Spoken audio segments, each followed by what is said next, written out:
My brother manipulated our entire family into believing I was pilfering from Grandma's savings, until security footage revealed the true culprit.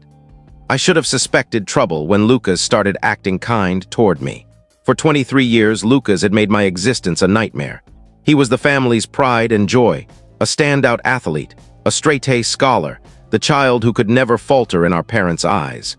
I, on the other hand, was the letdown who abandoned college and returned home to care for Grandma Evelyn after her stroke. At 91, Grandma's mind remained sharp, though her physical abilities were limited.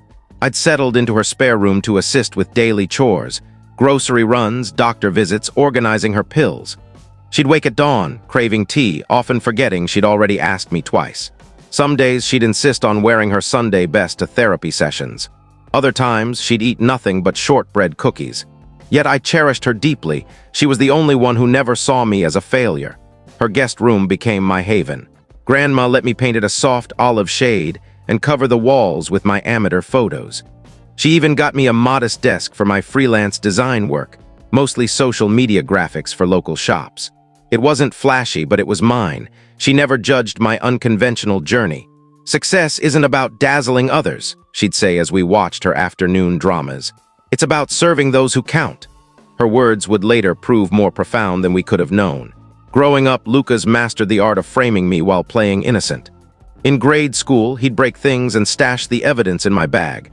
When Mom discovered it, he'd act stunned, hinting I was lashing out because I envied his success. The cycle persisted into high school. Stolen assignments, missing cash, ruined belongings, always with Lucas posing as the worried sibling concerned about my wayward ways. He was a genius at twisting reality. He'd do something vicious, then convince everyone, including me, that I was overreacting or misremembering. By my teens, I questioned my own grasp of events. The only one who saw through him was Grandma Evelyn. "That boy's got a silver tongue," she'd murmur at family gatherings. "Charming but deadly, be careful around him." I brushed off her cautions as favoritism. Now I see she was shielding me all along. Then came the family confrontations. "We need to discuss Mom's finances," Dad declared at Sunday dinner, his voice heavy with the familiar disappointment I knew too well. "Her account's been drained." My heart sank. "Drained how?" Mom produced bank statements, her expression stern and accusing. $3,000 gone in 2 months. Unauthorized withdrawals. The papers littered the table like a crime scene. Transactions marked in yellow, dates and times scribbled in Mom's neat script. Lucas leaned in, his face a perfect mask of concern, as if he'd rehearsed it. "Who else has access to her account besides Grandma?" All eyes turned to me, their judgment suffocating. "Just me and Grandma," I whispered, my voice barely carrying. "And clearly Mom's not taking her own money," Lucas said with crocodile tears that made my skin crawl. "She can hardly track the days." Dad's tone was glacial, echoing when I'd wrecked his car at 17. "We trusted you, gave you a place to stay, responsibility, and this is how you repay us." I explained I only used her card for groceries and meds, keeping receipts in a box by my bed.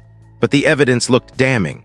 Withdrawals timed when I was supposedly alone with her, always from the ATM near her house, always just under $200 to dodge fraud alerts. "Maybe you're gambling," Mom suggested softly, her tone laced with fake empathy. "Or drugs, we can help you." "I'm not stealing," I insisted, but my words sounded hollow. Lucas placed a hand on my shoulder and I fought the urge to recoil.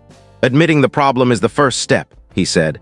"We've noticed signs, late nights, secrecy, avoiding family events." "What secrecy?" "I spent evenings playing cards with Grandma or watching quiz shows. The only events I skipped were ones where Lucas would mock my life choices. But their faces showed spreading doubt, like a toxin. The timing's too perfect, Uncle Ted chimed in, having driven over for this ambush with Aunt Clara, who kept shaking her head. "The withdrawals began when you moved in." "Because I was helping with errands," I protested. $3,000 in errands? Aunt Clara asked skeptically. Lucas presented a dossier of my troubling patterns. Times I'd been vague about my whereabouts, moments I'd seemed too curious about Grandma's finances, instances of defensiveness. Lies, all of it, but delivered with such sincerity that Mom's faith in me wavered. "I was looking for her glasses," I said desperately, recalling his claim I'd rifled through Grandma's purse at 2 a.m. Another fabrication, but believable. The family's glances confirmed their verdict. Within days, they moved Grandma to Crestview assisted living across town without consulting me. I returned from the store to find movers loading her things. "Where's Grandma?" I demanded. "Somewhere safe," Mom replied, avoiding my gaze. "With professionals who won't exploit her." They cut me off her account and banned unsupervised visits. The family chat exploded with accusations of my betrayal, addiction, and need for help. Aunts, uncles, even cousins weighed in, diagnosing my non-existent gambling issue. Cousin Leela posted online about family members preying on the vulnerable. Neighbors whispered, old friends avoided me. Lucas had spread the story without seeming to gossip, planting concerns that rippled through our circle. Even Grandma doubted me. "I thought I could trust you," she said during a supervised visit, her eyes clouded with pain. "The evidence is so clear." The woman who'd taught me her peach cobbler recipe, who'd cheered my every stumble, now saw me as a stranger. Supervised visits were degrading, a nurse scribbling notes as I spoke, making every hug feel like a test. Worst of all was Lucas playing the savior. He arranged meetings, researched rehab programs, and spoke eloquently about addiction as a disease. He was the ideal brother stepping up in crisis. "I've studied this," he told relatives. "Financial addiction starts small, borrowing a bit, planning to repay, but it spirals, especially with access to someone vulnerable." He brought articles, spoke of interventions, and offered to fund my treatment. Everyone ate it up. He even created a timeline of my supposed descent, dates and incidents painting me as a moral failure. Most were lies, but they wove a convincing tale. He suggested pricey treatment centers, volunteering to cover costs, all while framing me as the family's ruin. I resolved to clear my name, 3 days at the bank with transaction records and sheer desperation. 2 managers dismissed me. Family drama wasn't their issue. But the third, a woman named Margaret, listened. "You're saying someone else used her card?" she asked, eyeing me closely. "It's the only answer. I wasn't at that ATM." Margaret studied the records. "These are all from one machine. Our cameras keep 90 days of footage." My pulse raced. "Can we see it?" "Normally, we'd need a police report," she whispered, "but my sister faced something similar. Let me try." She returned after 20 minutes, her face grave. "If we find fraud, I'll report it to security." In a cramped office reeking of old coffee, she showed me the footage. The first clip, a Tuesday at 2:47 p.m., showed a $400 withdrawal. A figure in a cap and sunglasses made the transaction. It was Lucas. "Oh my God," I gasped, gripping the desk. Clip after clip showed him different clothes, same walk, same flashy watch.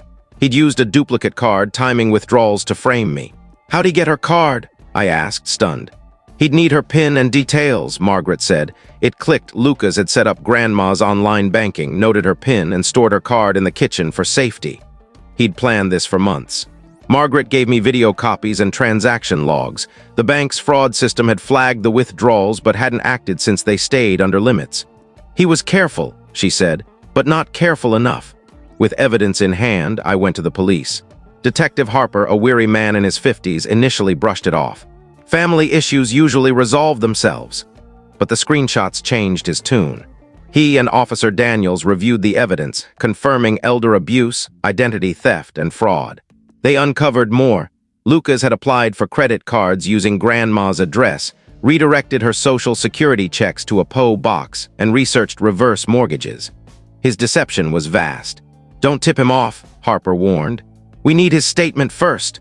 For 3 days, I stayed silent while Lucas planned another intervention for my fake addiction, offering to pay with Grandma's stolen money. Friday, Harper called. "We're ready to arrest. Gather your family." I arranged a meeting at Grandma's old house, saying I had news about the money. They expected a confession. Instead, Harper awaited with a laptop and evidence. "We've identified the thief," he announced, playing the footage. Lucas at the ATM, undeniable. The room exploded. Mom gasped. Dad stared in horror. Lucas paled but denied it. "That's not me. The video's fake." Harper showed 17 clips, credit applications, and mail fraud evidence. Lucas lunged for the laptop, but officers restrained him, arresting him for multiple charges. As they cuffed him, Lucas turned on me. "You did this. You've always been jealous, trying to ruin me." "No," I said calmly. "You did this when you stole from Grandma and framed me." Even then, he claimed he was protecting her money, planning to repay it. The delusion was staggering. Mom sobbed. Dad aged visibly. We told Grandma at Crestview. Relief washed over her. "I knew you wouldn't betray me," she said, gripping my hand. "But I doubted myself." She moved back home, refusing to let Lucas's actions displace her. Lucas pled guilty to avoid a trial, sentenced to 18 months and restitution. The judge condemned his calculated elder abuse, banning unsupervised contact with elderly relatives post-release. The local paper ran a story on elder abuse, featuring Lucas's mugshot and my vindication. Family therapy with Dr. Ellis helped us unpack Lucas's lifelong manipulation, his golden child persona designed to control and undermine. Mom and Dad confronted their favoritism, rebuilding trust with me. Grandma and I launched Evelyn's Guardians, a business helping seniors avoid scams. We recovered stolen funds, prosecuted abusers, and educated communities. Grandma became a local hero, testifying for stronger protections. Lucas wrote from prison, blaming me and claiming innocence. I discarded the letter. Our family healed, our community strengthened, and Grandma's house felt alive again. Lucas's scheme to ruin me birthed a purpose we never expected. Sometimes the truth hides in plain sight. You just need the right lens to see it.